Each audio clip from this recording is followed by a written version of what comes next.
Hola, bienvenidos a Cienicidad. Luego le preguntaremos a Pedro Pablo qué es lo que está haciendo, pero hoy vamos a recuperar un tema del que ya hemos hablado.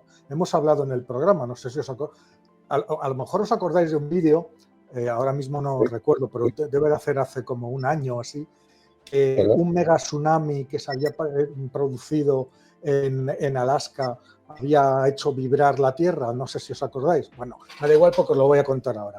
Fue en septiembre del 23. Pedro Pablo sí que se acuerda. Sí. Bueno, ya que has terminado, ¿qué estabas haciendo? No he terminado. Estoy intentando, como íbamos a hablar de vibraciones, ¿sabes esto que hace ruidito? Pero es que no lo consigo. A ver si con el... Digo, voy a empezar el programa haciendo ruido. Tiene que ser una copa de cristal bueno. Este es de cristal bueno. Sí, seguro. No funciona. Si no, no vibra. Hola, sí.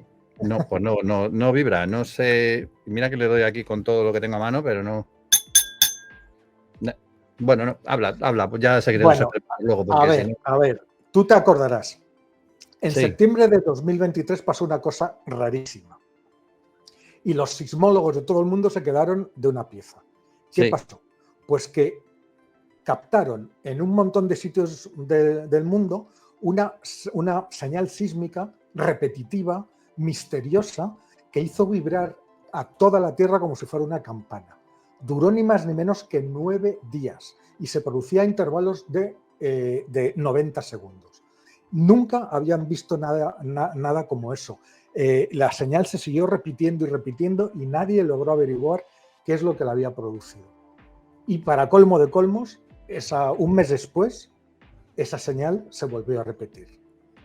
Y eso se quedó ahí. Estábamos en septiembre de 2023 y se quedó ahí. Pero claro, se quedaron todos los científicos mosqueados.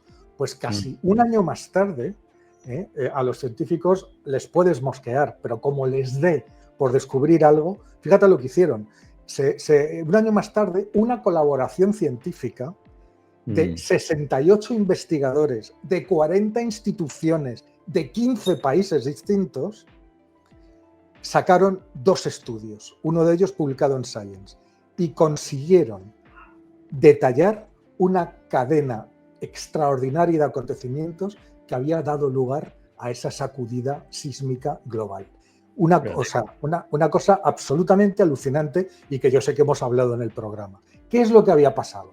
Pues que en una zona remota y despoblada de Groenlandia y lejos de cualquier testigo, no había nadie, un glaciar, debido al calentamiento, adelgazó.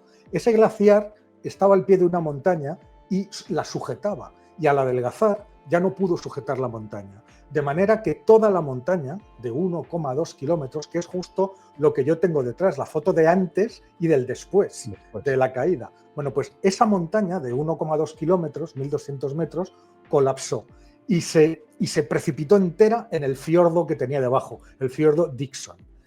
El deslizamiento de tierra no fue una cosa pequeña. O sea, los científicos han estimado que 25 millones de metros cúbicos de roca y de hielo, eso es como llenar 10.000 piscinas olímpicas, ¿vale? Se precipitaron en el fiordo en ese momento. ¿Y qué hicieron? Pues generar una enorme ola que llegó a tener hasta 200 metros de altura. Un mega tsunami. La ola, encajonada en el fiordo, que como veis en el mapa es muy largo y estrecho, se metió en el fiordo y estuvo recorriendo los 10 kilómetros de fiordo, chocándose con los lados, boom, bam, boom, bam, boom, mientras avanzaba. Y no solamente la ola, sino toda el agua revuelta, como cuando tú te mueves en una bañera, que ves que el agua empieza a moverse así de un lado para otro. Bueno, pues hizo exactamente lo mismo. Se metió en el fiordo, se desplazó hacia atrás y adelante, en un movimiento de vaivén, rebotaba de un lado a otro y estuvo días. El estudio determinó que toda la energía de ese tsunami quedó atrapada dentro del fiordo, es decir, no se podía liberar a mar abierto, estaba ahí encajonada. Y la oscilación del agua de una orilla a otra, boom, la sacudida, era justamente cada 90 segundos. Y eso coincidía con las ondas sísmicas que hicieron vibrar la corteza terrestre en todo el mundo. Fíjate tú qué historia, ¿no?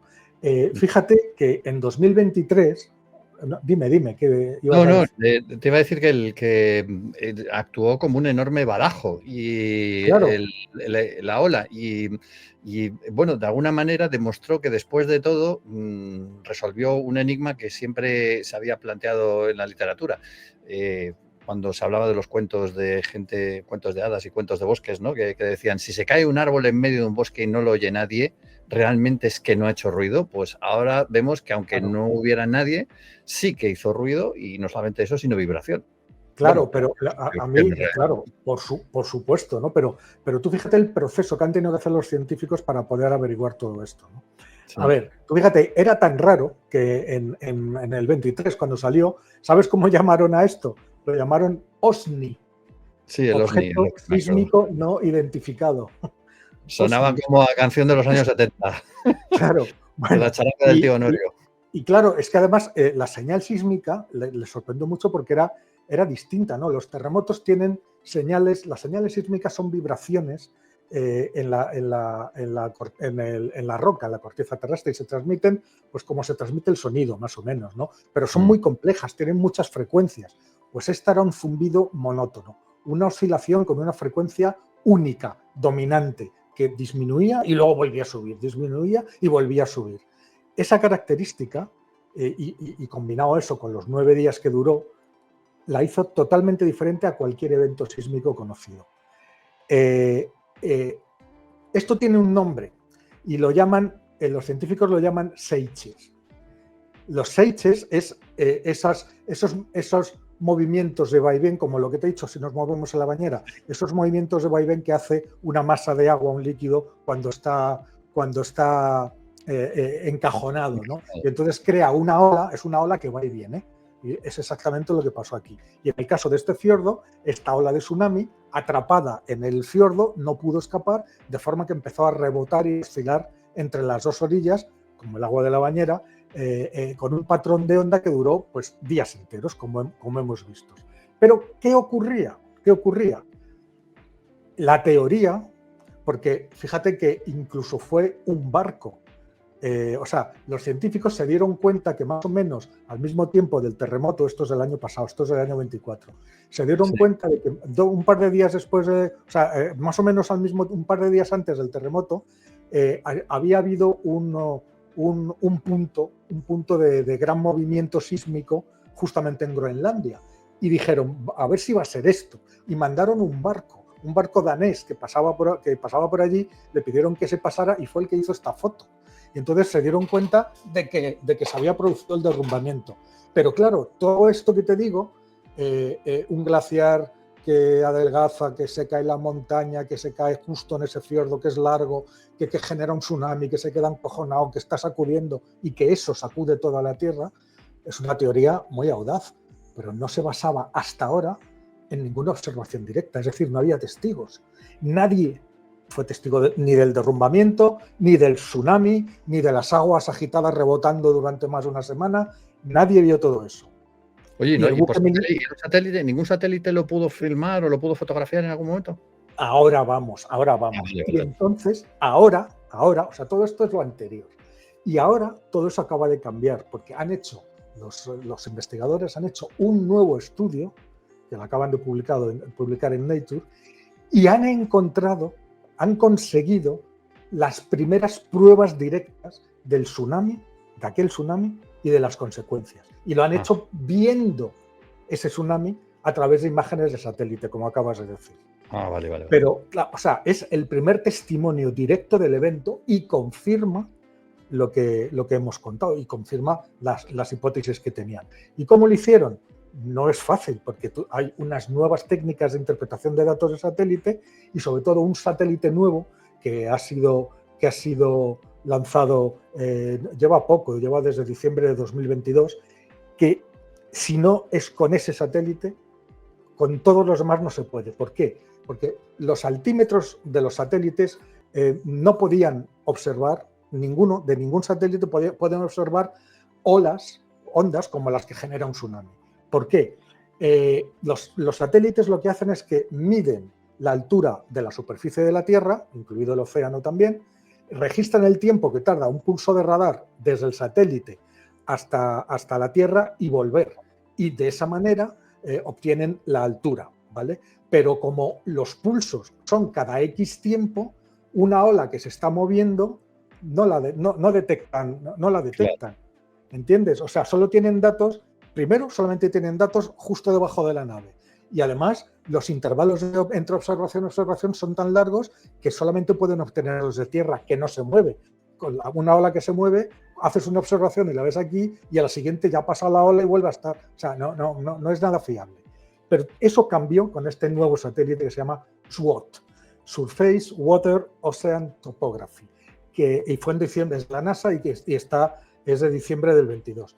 Esta misión, que es una colaboración entre la NASA y Francia y Canadá, y la Agencia Espacial del Reino Unido también, o sea, europea y canadiense, está diseñada específicamente para mapear la altura del agua en el 90% de la Tierra, ¿vale?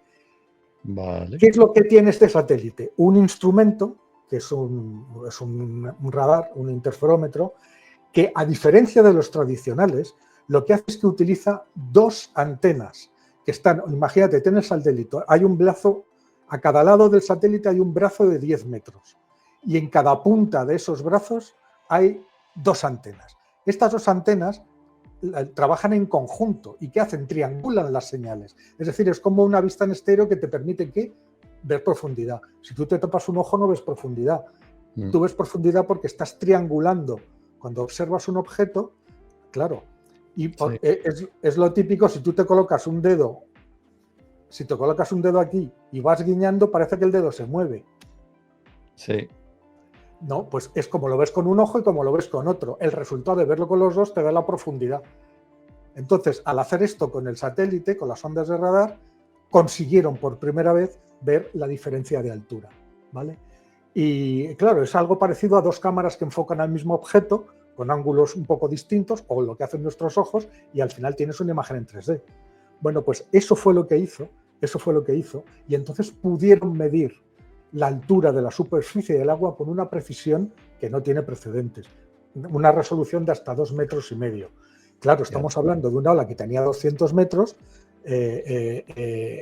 lo vieron, o sea, vieron perfectamente a lo largo de esos 9 días cómo el agua se levantaba por un lado, se bajaba por otro, cómo iba pegando estas sacudidas, ¿no? Eso tiene que haber afectado también a la fauna y a la flora que hubiera allí, ¿no? Aunque con el frío no creo que sea abundante, pero pues, si tenían camarones o algo parecido, tienen que haber alucinado los pobres con esos camarones es lo que tenía el satélite, el otro brazo. Efectivamente. Sí, bueno, eran radares. No lo sé, ¿no? Pero la cuestión es que lejos, ¿no? De que físicamente no han ido a pie hasta allí, no han llegado, ¿no? No han ido. Claro. Ya te digo, lo más cerca que ha estado alguien es en este barco que llegó hasta la boca del fiordo y vio que donde había, comparó dos imágenes y vio que donde había un monte, en un momento ya el monte ya no estaba. Bueno, en la foto que tienes tú detrás se ve muy bien. Esta. Sí, en esa que tienes se ve muy bien. El pico que está a la izquierda, que a la derecha claro, ha desaparecido. Claro, exactamente. Bueno, total, pudieron hacer mapas de elevación de las aguas en varios momentos justo después del tsunami. Fueron 2 tsunamis en realidad, porque al mes siguiente hubo otro, ¿no? Y los mapas mostraban esas pendientes transversales, las diferencias de altura del agua sacudiendo de un lado para otro, ¿no? En fin, esto es una prueba de cómo la ciencia es capaz de desentrañar cosas. Fíjate, es la primera vez porque esto es muy complicado, pero ¿qué es lo que han hecho en el fondo? Han relacionado el cambio climático con un tsunami, con un mega tsunami que ha hecho vibrar toda la Tierra. Claro, al final la culpa de qué ha sido, ¿quién ha sido el primero? El glaciar que adelgazaba. ¿Por qué? Porque hace más calor, porque los hielos se están derritiendo en Groenlandia.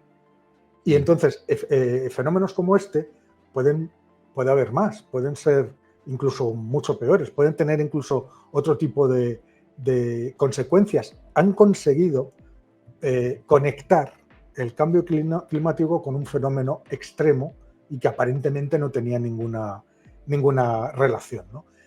A ver, no es que no se conozcan, la relación que hay entre el calentamiento y los deslizamientos de tierra se está haciendo cada vez más evidente, ¿no? Y ha habido incluso algún caso, hubo un fiordo en el fiordo Karrat en Groenlandia en 2017 que provocó un tsunami, pues más o menos por la misma razón, y hubo 4 muertos, ¿no? Pero vamos, a mí lo que me ha llamado la atención es que no hay secreto que se nos resista si nos ponemos, ¿no? O sea, esta colaboración, este poder de la colaboración científica para poder llegar a un resultado con un misterio. Tú te encuentras en septiembre del 23 con que la Tierra ha resonado como una campana, como si le hubieran dado un martillazo, y tú quieres saber dónde estaba el martillazo, qué fue el martillazo y qué lo provocó y por qué. Y lo han averiguado. Y lo averiguaron, y no solamente eso, sino que ahora han obtenido el primer testimonio, la primera prueba directa de que efectivamente fue así. Esa curiosidad yo creo que es lo que define al ser humano de verdad, porque luego te encuentras por ahí un montón de PNJs que no les interesa nada más que el partido de fútbol o los programas de cuchicheos de estos, de chismes, pero esa curiosidad yo creo que es la que mantiene vivo el espíritu humano, y a mí me llama muchísimo la atención, como en este caso como en otros, la capacidad que tienen los científicos para llegar a conclusiones sin estar ahí a base de deducciones, como si Sherlock Holmes. Fíjate, hay un planeta que tiene esto y lo otro. Dice, ¿cómo lo sabes? Está a 500.000 millones de kilómetros. Dice, bueno, analizando los datos que tenemos. Y eso me parece y te explica cómo lo ha hecho y tú dices, joder. Y pues claro, a mí esto, en los tiempos en los que estamos, en que estamos viendo atrocidades sin nombre, sin sentidos, parece que estamos en una época un poco extraña y un poco perdida. A mí cosas como esta me devuelven la fe en las personas, en la humanidad. Me devuelven la fe, de verdad. Sí, porque ves que hay gente que todavía tiene ganas de explorar, de seguir adelante y siempre ha habido tsunamis en la época histórica, tsunamis psicológicos, quiero decir, de gente que está arriba y gente que está abajo y gente que está interesada y gente que no le importa nada, pero nosotros queremos estar donde no importan las cosas. Es que te lo digo, es que se juntaron 68 científicos de 40 instituciones de 15 países diferentes para hacer estos estudios. Ya lo bonito es que entre esos científicos hubiera gente de países rivales. Siempre pasa.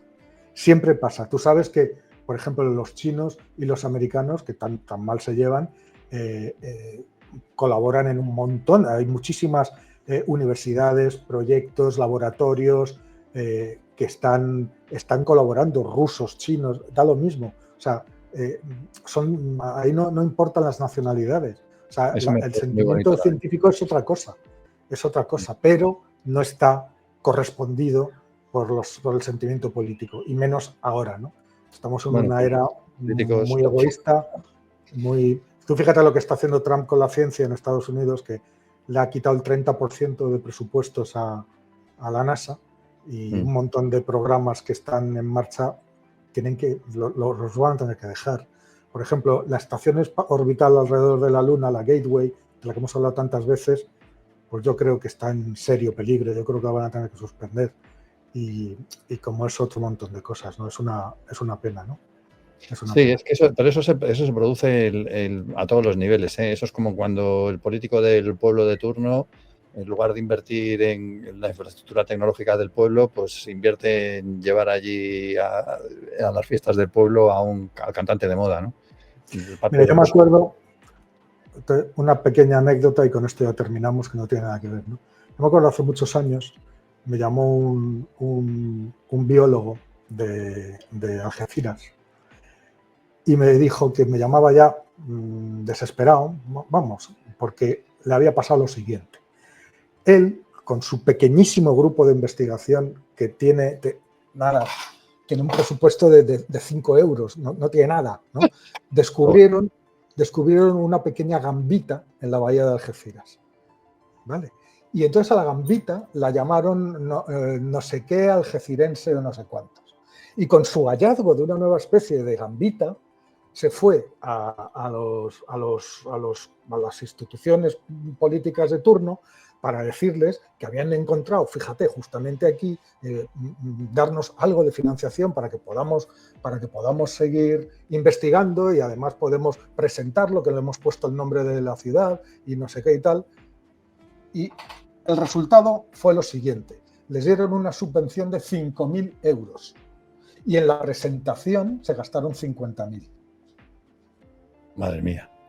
O sea, hicieron una presentación... ¿45.000 esos? No, hicieron los políticos, hicieron una presentación del evento para que fuera el alcalde, los concejales, el patrocinador de no sé qué, los periodistas, el no sé cuál, 50.000 euros de evento y darle el cheque de 5.000 al investigador. Madre mía. O sea, se gastaron 10 veces más en la presentación que en la ciencia, que es lo que le estaban pidiendo, ¿no? Que parezca que estamos haciendo algo, ¿no? En lugar de hacerlo. Es tremendo. Es una pequeña muestra, ¿no? Pero sí, para que vean, ¿no? Bueno, vamos a airear eso. Sí, bien. Con este pequeño mega tsunami que en estos momentos se ha montado en la habitación, porque el ambiente ahora como que ha cambiado. Mira, me llega hasta aquí. Muy bien, muy bien. Para recordaros que tenéis que suscribiros a este súper fabuloso, mega extra archi canal científico, que tenéis que poner vuestros likes en todos y cada uno de los vídeos, que tenéis que poner vuestros comentarios diciendo lo que os gusta y lo que no os gusta. Bueno, lo que no os gusta no creo, porque no hay mucho que no os guste. Y que sigáis nuestras redes sociales, porque hay que conseguir que los descubridores de la gamba el día de mañana tengan no 5.000, sino 500.000 y 5 millones de euros para investigar. Y eso se consigue solamente alentando la ciencia y lo hacemos desde aquí en este programa. Pues así aquí seguiremos. Pues nos vemos en una semana aquí en Ciencia. Yo voy a seguir con esto a ver si... Pues somos Mo. Eso, somos Mo. Chao.